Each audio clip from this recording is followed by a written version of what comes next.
What life expectancy to use in your retirement planning?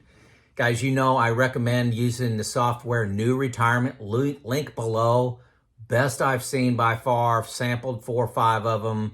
This one is great because it really focuses hard on taxes, which most of the other ones avoid. So take a look at it. Free 2-week trial. Hit the link below.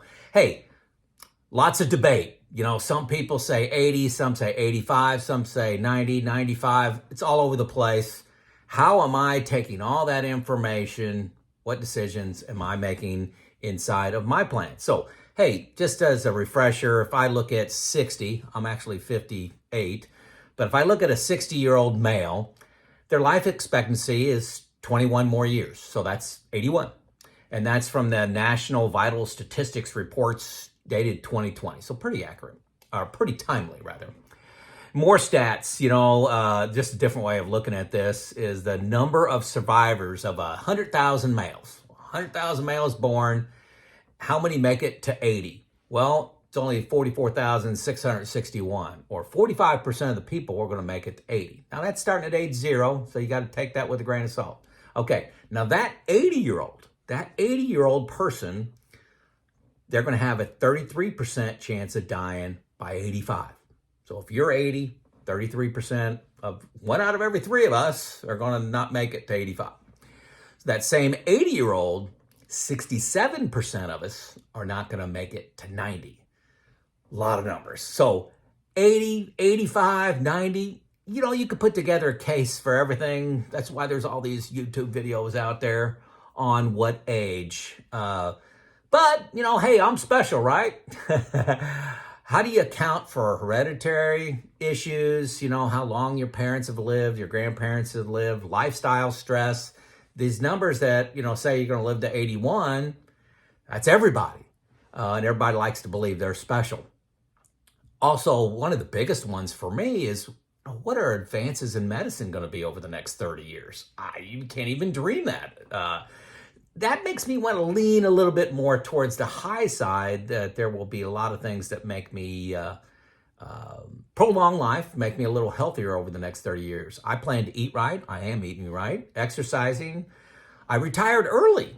The stress level, and all the issues associated with stress, shouldn't happen to me or be reduce my chances. So what's my number? Okay. Hey folks, I use 90. Okay. Now, my retirement plan in New Retirement is wrong. I promise you it is wrong. It's the plan and the planning that is important. So what do I mean by it's the planning that's important? Life's going to happen, okay? And my plan's going to, every year, hey, it may be right for 1 year, but it ain't going to be right for 5 or 10 years. You got to know the levers and the risks that you have inside of your plan. So, as an example, I put in 90 inside my plan. I know how that affects my plan. If I put in 95, I can see the difference in my bank accounts. I could see the difference in my probability of success. I could see my Monte Carlo simulation. I understand the difference between putting in, let's say all 3 of these, 80, 85, and 90. I know those levers and the impact. If my plan, I said I use 90.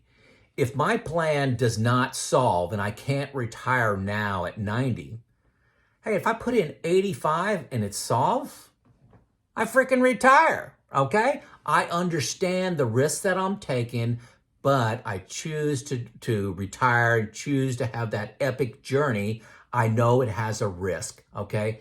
Same risks that you put in for what are your rate of returns that you expect? What's inflation you're going to expect? What are your expenses? It's no different than all those other levers, okay? So there's no right answer. You just need to know what those levers, rates of return, inflation, expenses, mortality age, how those affect your plan and balances. So every year when you look at it, you can understand if you need to make any lifestyle changes. Does that make sense to you?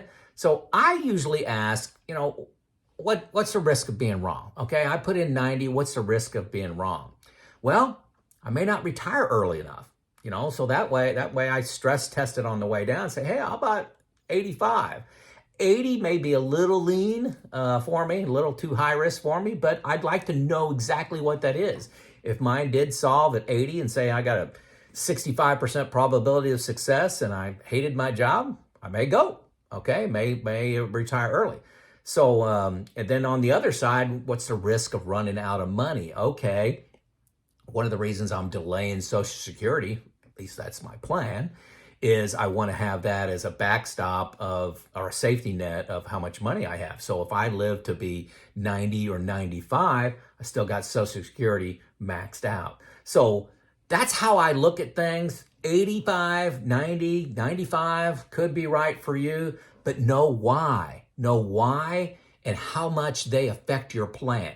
That's what's important. The planning is what's important, not the actual plan. Hopefully that makes sense. Need to understand how those levers move your savings accounts, your probability of success, your balances around. Okay. Hey, what age do you think will be your mortality? What are you going to use inside of your retirement plan? Let me know in the comments. Please let me know where you're from. That gives me great excitement, understanding where you're from. And if I've got this completely wrong, please let me know in the comments. I'm sure you'll. Most people already do that. I don't need to remind them. They tell me I'm wrong and made a mistake and all those things. Anyway, it's Joe out.